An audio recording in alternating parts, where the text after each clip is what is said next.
Bonsoir et bienvenue dans le grand débat de France 24. Le 16 septembre prochain se tiendra à Bruxelles le premier sommet européen consacré aux Roms. Il est grand temps, diront les 8 à 10 millions de Roms, Tziganes, Manouches, Gitans européens, car l'Europe a un problème.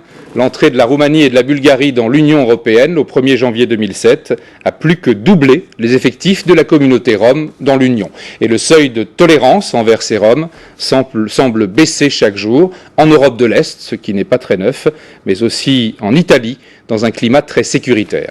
Alors pour poser ce débat, plutôt que des questions de une d'hebdomadaire assez récente, on va d'abord vers l'Italie avec la une de l'hebdomadaire Panorama, qui est un hebdomadaire pro-Berlusconi, et le titre que vous voyez là, Nati per rubare, né pour voler. Et le sous-titre, on les dresse dès leur naissance pour voler, détrousser, mendier. Et en parallèle, la publication de Courrier International la semaine dernière, les Roms ou l'âme de l'Europe. Vous voyez qu'entre né pour voler et les Roms ou l'âme de l'Europe, on a un vrai grand écart. On va en discuter à Paris ici avec nos deux invités. Saïmir Millet, vous êtes président de Voix des Roms et l'un des membres les plus éminents de la communauté en France.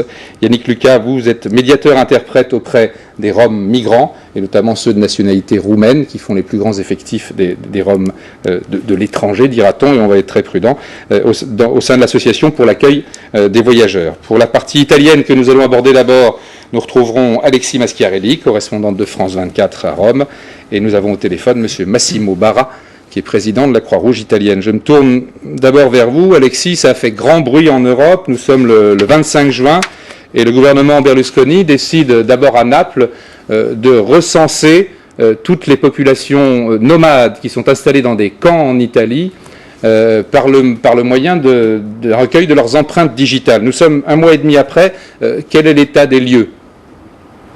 Ce recensement continue. Il a commencé effectivement par Naples, ensuite il a débuté à Milan, la grande ville du Nord, puis finalement pour commencer à Rome, ici la capitale, voilà 15 jours de ça, donc un recensement dans les trois des principales villes du pays, un recensement qui est toujours en cours. Qu'est-ce que le gouvernement veut faire avec ce recensement qu'il a ordonné pour lutter pour deux choses, pour lutter d'abord contre la criminalité, la petite criminalité que beaucoup d'Italiens attribuent aux étrangers, aux immigrés et puis aux Roms en particulier.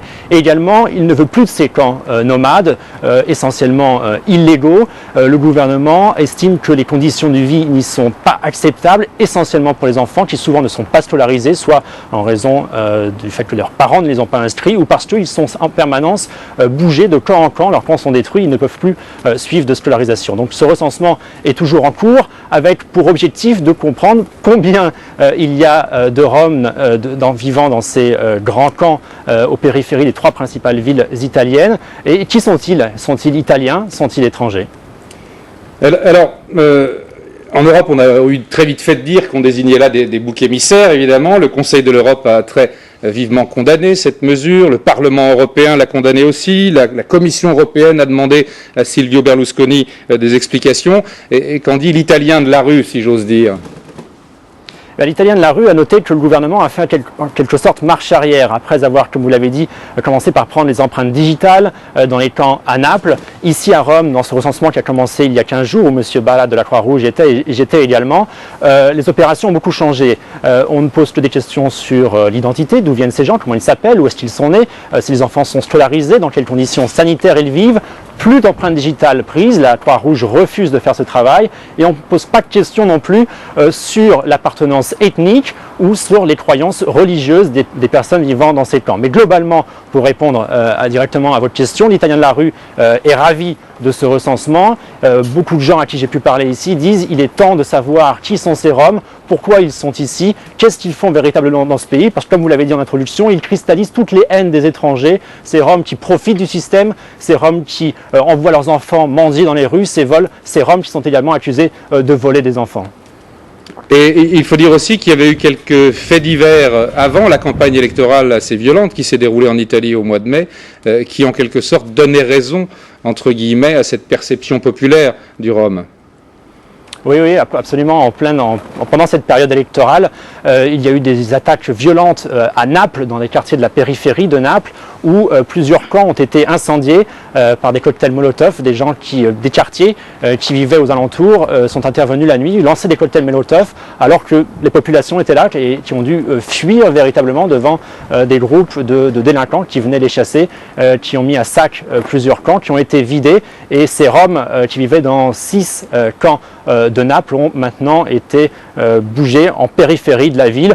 Et des personnes, c'était en l'occurrence essentiellement des Roumains, mais dans d'autres camps où j'ai pu me rendre, où notamment j'ai pu rencontrer des Roms de l'ex-Yougoslavie, eux nous ont dit de craindre véritablement pour leur existence, de craindre pour leur vie, de craindre le soir qu'eux-mêmes se fassent attaquer, que le gouvernement ne faisait pas suffisamment pour les protéger. Merci beaucoup Alexis. Je vais me tourner vers Massimo Barra. Vous êtes le président de la Croix-Rouge italienne. Alexis vient de le mentionner, vous avez été associé à ce processus de recensement des populations nomades. Ça peut choquer a priori. Pouvez-vous nous préciser les modalités de votre association avec le gouvernement ? Oui, au début c'était ma proposition au ministre de l'Intérieur de doter chaque camp nomade d'une poste de soins de la Croix-Rouge. Après cette idée que j'écris au ministre, il m'a convoqué, on en a discuté, et dans le décret on a mis que sur cette action du gouvernement, la Croix-Rouge en tant qu'auxiliaire de pouvoir public aurait pu participer strictement pour les aspects d'assistance et humanitaire. Et donc on a commencé une discussion dans un groupe de travail coordonné par le préfet de Rome, dans lequel la Croix-Rouge a mis ses conditions. La Croix-Rouge n'est pas la police, ne peut pas être associée à des interventions autoritaires ou de discrimination. Et finalement, ensemble, on a créé un modèle qui est le modèle qu'on est en train de suivre à Rome avec grand succès. Quel est, docteur Barra, quel est l'aboutissement de ce processus? En un mot, à quoi ça sert? Ça sert à entrer en contact avec des invisibles, parce qu'à part les camps légaux, il y a plusieurs camps, au moins 100 camps illégaux, qui ne sont pas connus par les autorités, qui ne sont pas connus par l'opinion publique, où il y a des gens qui vivent dans des conditions pires de conditions de l'Afrique, et entrer en contact avec ces personnes rentre dans notre mission humanitaire, dans le premier des principes fondamentaux de la Croix-Rouge, qui est l'humanité. Et je souhaite que aussi dans d'autres pays d'Europe, on puisse faire une action pareille de la part de la Croix-Rouge. Massimo Barra, certains responsables politiques italiens n'ont pas hésité à dire que ça pouvait aussi permettre d'identifier des ressortissants non roms, mais de pays d'Europe de l'Est rentrés récemment dans l'Union européenne, et ensuite la Bulgarie et la Roumanie, qui n'auraient pas de quoi vivre en Italie. Est-ce que le cas échéant, vous vous y prêtez aussi ?